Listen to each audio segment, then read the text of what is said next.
Okay, Anna, so you've pulled some selections for us here. Can you tell us a little bit about how your process worked and why you chose these and what kind of space might you see this in? Yeah, of course. I started with the flooring because that is honestly the first thing I notice when I walk into a space, into a home.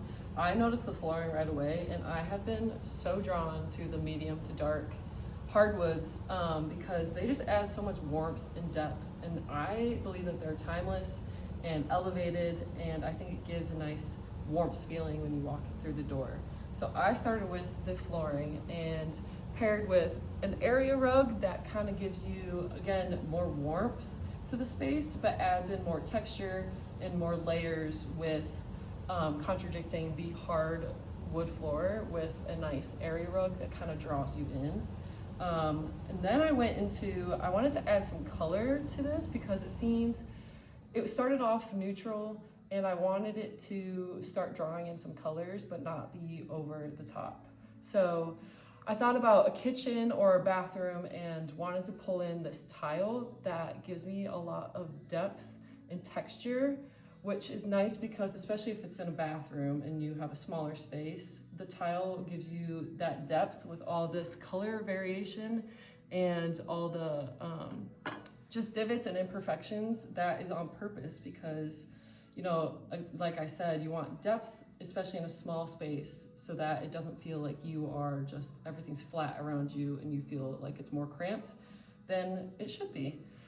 And then also paired with this more neutral textured tile to, again, add in some warmth to go along with the rest of the scheme and add, just some more elevated tile work. Then I went into the countertop, which I have always been a fan of Taj Mahal quartzite. So this is the quartz version of Taj Mahal, which I love Taj Mahal because it gives a neutral color palette, but you get these earth tones in here, so that ties really well into the dark wood stain.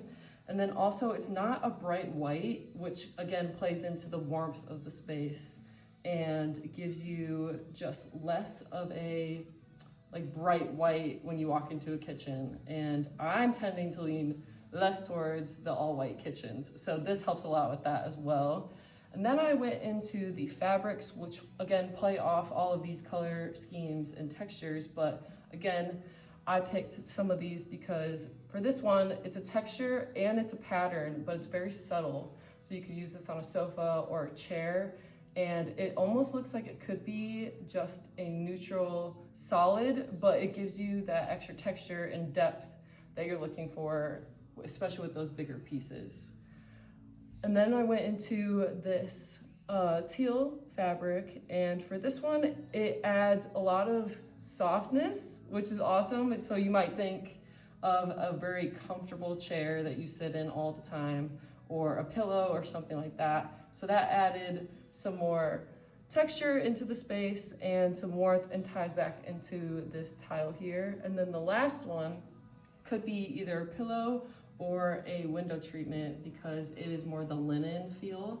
So that one I wanted to add in some more floral aspects because I had some geometric styles going on here. So I wanted to add in something more fun, more flow, and more floral, less geometric, so that the house seems not like you're repeating all the geometric shapes and adding in some of the more loose, flowy types of fabrics. And that kind of ties it all in together.